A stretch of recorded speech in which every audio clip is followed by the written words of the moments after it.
Mon petit propos ce soir s'intitulera «La jeune fille à la jambe de bois». Alors, c'est une aventure qui m'est arrivée il y a bien longtemps, j'avais 16 ou 17 ans, j'étais dans une soirée, tout le monde dansait et je suis allé vers une jeune fille qui était encore assise et qui me paraissait tout particulièrement jolie et je lui ai demandé: «Mademoiselle, voulez-vous danser?» Et à ce moment-là, une réaction inattendue, elle m'a jeté un regard de haine et elle m'a dit avec violence, elle m'a dit, en relevant sa jupe: «Vous ne voyez donc pas que j'ai une jambe de bois?» Bon, non, je n'avais pas vu qu'elle avait une jambe de bois, et la raison pour laquelle je n'avais pas vu une jambe de bois, c'est qu'elle le cachait soigneusement. En la regardant ensuite, j'ai compris qu'elle avait une robe ou une jupe beaucoup plus longue que tout le monde parce qu'elle cachait sa jambe de bois. J'étais particulièrement mortifié et c'est ce qui m'a conduit à l'observer par la suite, à une certaine distance. Je ne voulais pas me faire taper sur les doigts une seconde fois. Et c'était un numéro. Elle répétait cela à tous les hommes qui venaient lui demander de danser, d'inviter à danser, et qu'il la trouvait jolie. Elle refaisait ce numéro, de dire: «Vous n'avez donc pas vu que j'avais une jambe de bois?» Alors, c'était peut-être un homme qui avait été responsable au départ de son accident, et peut-être qu'elle avait une hargne justifiée d'une certaine manière envers les hommes, mais en tout cas, à tous ceux-là qu'elle ne connaissait pas, elle leur faisait payer ce qui y était arrivé, qui était effectivement abominable pour une jolie fille comme pour tout le monde. J'y ai repensé tout à l'heure et j'ai raconté cette histoire à quelqu'un qui avait observé la scène suivante il y a quelque temps. C'était voilà, trois personnes, et une des personnes dit à une autre, tient à l'autre, à l'une des deux autres, des propos badins, euh, apparemment même pas dans une grande durée, et sur une longue durée. Et la troisième, s'adressant à celui qui a tenu les propos badins, lui dit: c'est du harcèlement. Bon, alors, il y a confusion dans les termes. Le harcèlement exige une répétition. On ne harcèle pas une seule fois. Bon, ou alors on ne comprend pas ce que le mot veut dire. Euh, mais appeler harcèlement, ce qu'on appelait autrefois propos badins, c'est excessif. De la même manière que quand je vois maintenant que devant les tribunaux aux États-Unis, et Dieu sait, c'est peut-être contagieux, c'est peut-être le cas ailleurs aussi, où on peut être condamné pour des avances non sollicitées. C'est le même mot qu'en français, advances, et c'est une confusion dans les termes. Une avance, c'est l'initiative de quelqu'un. On ne fait pas des avances de manière symétrique, ou les avances qui auraient été sollicitées par quelqu'un. Donc dire des avances non sollicitées, c'est un pléonasme. C'est utiliser deux termes qui veulent dire exactement la même chose. Et quand un pléonasme devient un délit, il y a un problème qui se pose. C'est-à-dire que le sens des mots disparaît. On finit par appeler tout n'importe quoi. On appelle un baiser volé un viol. C'est dangereux. Je ne dis pas qu'il n'y a pas des viols, mais il faut continuer de les distinguer soigneusement d'autres types de comportements. Je ne dis pas qu'il n'y a pas des gens violents, je ne dis pas qu'il n'y a pas des gens qu'il faudrait mettre en prison.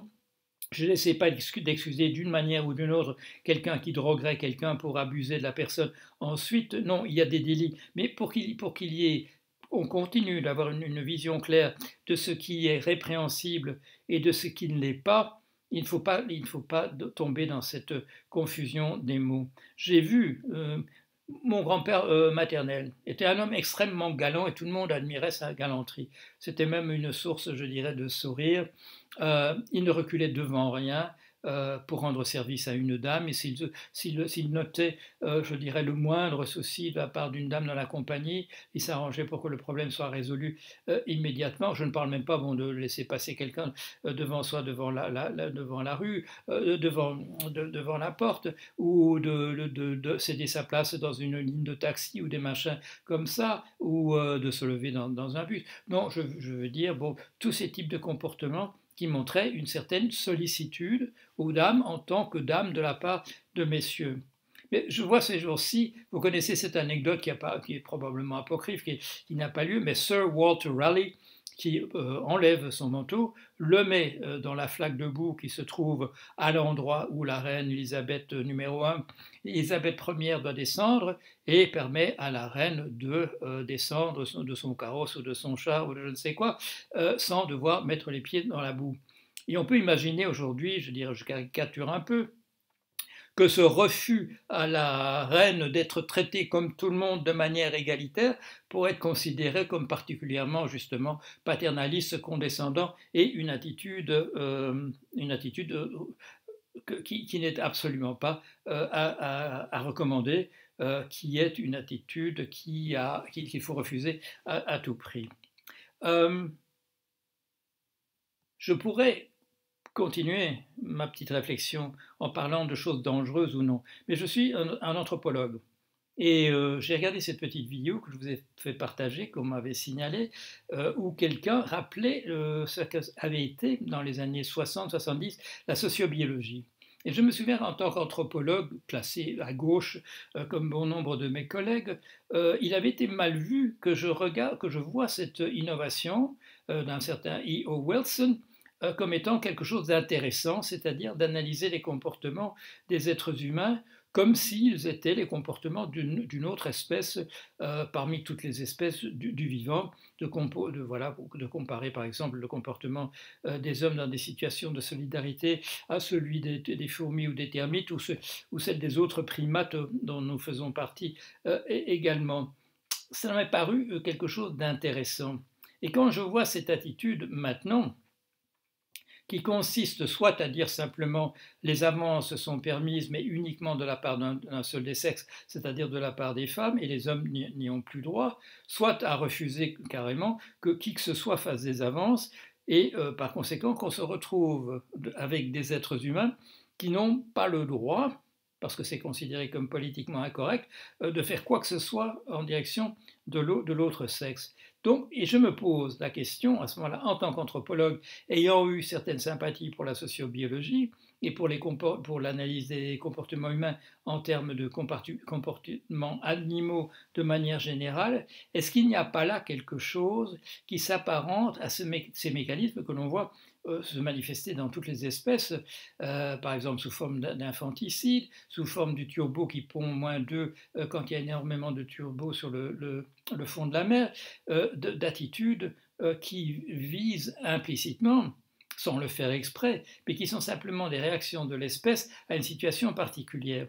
En empêchant que les hommes et les femmes s'adressent l'un à l'autre sans qu'il y ait un délit qui se cache là, je dirais, dans les coulisses et qui pourrait être invoqué, est-ce qu'il n'y a pas un mécanisme caché de l'espèce pour diminuer la relation entre les sexes et du coup diminuer la reproduction de l'espèce? Ce ne serait pas bon, ça paraît farfelu parce qu'on n'a pas l'habitude d'analyser les comportements humains de cette manière-là, sauf par exemple dans cette petite vidéo où on montre que je dirais que l'attitude de type anarchiste dans l'organisation de la solidarité, en la laissant apparaître de manière spontanée, c'est la manière dont les fourmis règlent leurs problèmes par opposition, par exemple, aux termites. Est-ce qu'il n'y a pas là, dans cette vague, dans cette mode en ce moment de vouloir interdire aux hommes et aux femmes de parler, est-ce qu'il n'y a pas là un mécanisme caché dont la fonctionnalité implicite, tout à fait invisible aux personnes impliquées, serait de diminuer la pression démographique sur nos sociétés?